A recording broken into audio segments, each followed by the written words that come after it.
Alors c'est la dernière candidate déjà, je suis sûr qu'on regrette tous que ça s'arrête. Donc il s'agit de Mélodie Simon du collège Anne Cluzel de Montmarot qui a choisi le sujet numéro 1, obéir, qui a choisi Kétia au sort, obéir, est-ce renoncer à sa liberté?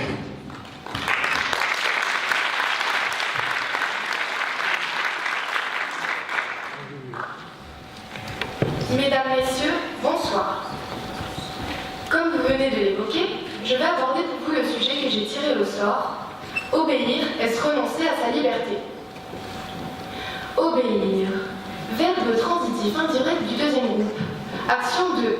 Mais, après tout, à quoi bon se donner la peine d'en consulter la définition? Une jeune fille de 14 ans sait très bien ce qu'est obéir. Et tout commence de bon matin, croyez-moi. Mélodie, ma chérie, est là, ouvre ta mieux. Mélo, ma caille, tu vas te mettre en retard. Courage, lève-toi. Ensuite, tout comme pour quelques de mes camarades dans la salle et tous mes compatriotes collégiens de français de Navarre, la journée emporte avec elle son lot d'injonction. Sortez vos cahiers, rangez vos cahiers. Ouvrez vos manuels, fermez vos manuels.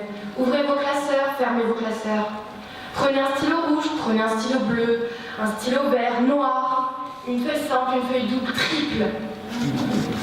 Mais la plus redoutable de toutes les injonctions, prenez une feuille, un stylo, interrogation presque surprise, vous avez 8 minutes.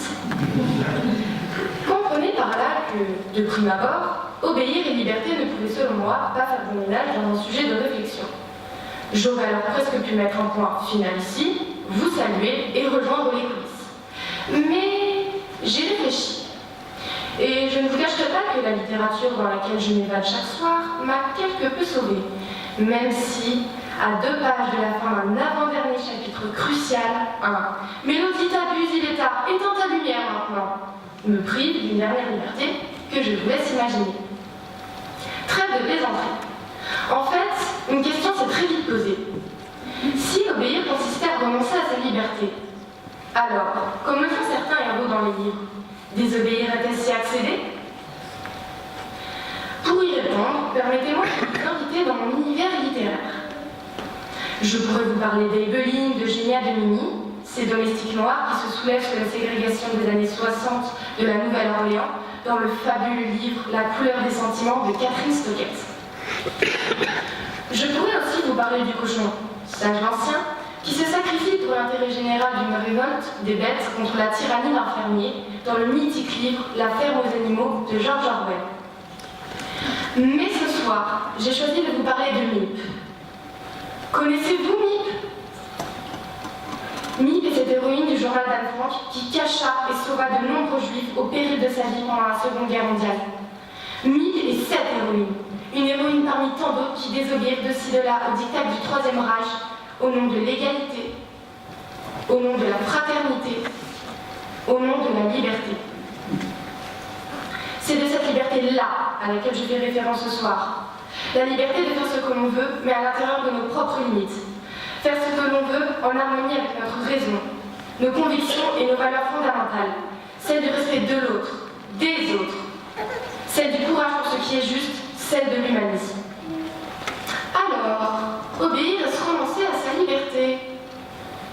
Dans le contexte de mon héroïne du poignant journal d'Anne Frank, j'aurais pu répondre oui à plein poumon. Or, soyons raisonnables. Si désobéir était s'accéder à sa liberté, pourquoi obéir serait si renoncer? Je m'explique.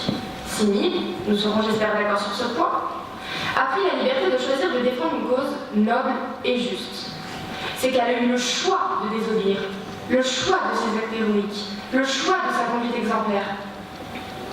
Elle aurait pu être libre d'obéir à la dictature ou la subir, or, elle ne l'a pas fait. Mais alors, allez-vous me demander, les SS ou Einsatzgruppen ont-ils eu le choix d'obéir aux ordres nazis? Qu'ont-ils fait de leur esprit critique? Obéir déraisonnablement à l'injustice, n'est-ce pas renier sa liberté? Comment y répondre quand on a de la chance? Car, oui, j'ai de la chance.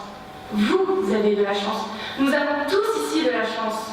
Celle d'être nés dans une démocratie en en paix, ou obéir peut être conforme à sa raison, ou obéir n'aliène pas la liberté. J'en suis alors arrivée à me demander pourquoi, consciemment ou inconsciemment, j'obéissais sans trop souffrir aux règles du collège. Était-elle à ce point libertaire? Pour vous, je suis allée refaire un petit tour dans le règlement intérieur de mon carnet de correspondance. Vous savez, ces quelques pages que l'on doit signer mais qu'on survole à tort en début d'année. Alors, chapitre 2, article 1. À propos des devoirs des élèves. Une tenue propre, correcte et non provocatrice est exigée au collège. Tenue de plage interdite, entre parenthèses. Oui, c'est dans le règlement. Et pourtant, c'est la coupe de source. D'autant que pour la tenue de plage, l'allié, ce n'est pas vraiment sans tromper. Mais de mon temps, pas plus important que le maillot de bain et le radeau tout propre qui traîne la poussière dans mon placard. Chapitre 1, article 2. Respecter autrui, assumer la responsabilité de ses actes et paroles, avoir une attitude honnête, respecter le travail de tous, respecter l'environnement. Ces règles me paraissent relever du bon sens, mais surtout en harmonie avec les principes d'égalité et de laïcité républicain qui s'appliquent à tous. Elles n'enfreignent donc aucunement la liberté, puisqu'elles la régissent. Elles ont pour but l'article 3 du chapitre 1 de mon règlement intérieur. Je cite « Offrir équitablement les mêmes chances d'apprendre à tous les élèves en respectant les opinions et convictions de chacun, à condition qu'elles restent dans le cadre de la légalité. » Je suis encadrée, mais reste néanmoins libre de mes pensées, libre de mes opinions et de mes actes. Je suis par exemple libre d'apprécier Madame de Mazure et Monsieur Fouret, mes anciens professeurs de français latin ici présents, et de les trouver formidablement justes et investis, libre de profiter de cette occasion pour les remercier. Je reste également libre de ma seule religion, celle de prôner la cause animale et citer Gandhi à qui veut bien l'entendre. Vous, en l'occurrence, ce soir. On peut juger la grandeur et la valeur d'une nation à la manière dont les animaux y sont traités. J'obéis donc aux règles en société parce qu'elles sont conformes à mes valeurs. Mais je ne défends pas moi mes principes sur 30 millions d'amis et ça vaut sans famille. Je suis donc fidèle à ma raison. Enfin, j'essaie tout du moins, à mon niveau et du haut de mes 14 ans. Alors, c'est obéir devient conforme à sa raison et non plus une soumission. Ne croyez-vous pas qu'obéir n'est plus si liberticide que cela? Respecter les nouvelles limitations de vitesse et rouler sur les départementales à 80 km/h a épargné bien des vies. Et si la vôtre en faisait partie? Si celle de votre enfant en faisait partie? Ne savoureriez-vous pas davantage cette nouvelle vitesse qui, relativisant, nous fait juste profiter un peu plus de la beauté des paysages? Et si, au fond, ma mère avait raison? Si, au fond, obéir, c'était cela? Conduire sur l'asphalte de sa vie en respectant les panneaux de ses lignées pour continuer à admirer chaque jour l'horizon de notre liberté. Il est temps pour moi de conclure. Alors rappelez-vous simplement mon héroïne Miep. Miep vivait à Amsterdam sous l'occupation du Troisième Reich. Mais Miep était libre. Dans notre démocratie, nous n'avons aucune excuse pour ne pas être libres. L'obéissance ou la désobéissance sont des décisions qui nous incombent. Une histoire de choix, si vous préférez. Il nous appartient donc d'obéir à ce qui nous semble bon et juste, et ne pas fuir nos responsabilités face à l'injustice. Je vous remercie de m'avoir écouté avec attention. Bonne soirée.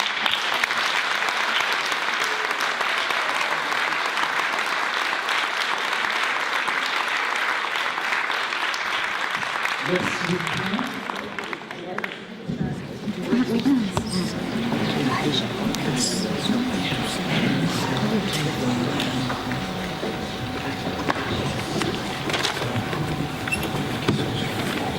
Obéir est renoncer à sa liberté, et quand désobéir peut se payer par le prix de sa vie, puisque vous avez fait plusieurs fois allusion à la question de l'obéissance nazie, des SS, des Einsatzgruppen. Si cette désobéissance-là, c'est de sa vie qu'il faut la payer. Je pense qu'il y a déjà plusieurs désobéissances, quelques-unes qui peuvent justement nous aider, nous sauver. Comme par exemple, je l'ai évoqué dans mon texte, aggraver les choses. Ça dépend des cas en fait. Des cas. Plus c'est compliqué en fait à désobéir, c'est vrai que ça peut enfreigner à en payer la conséquence par sa vie. Ouais. Merci beaucoup.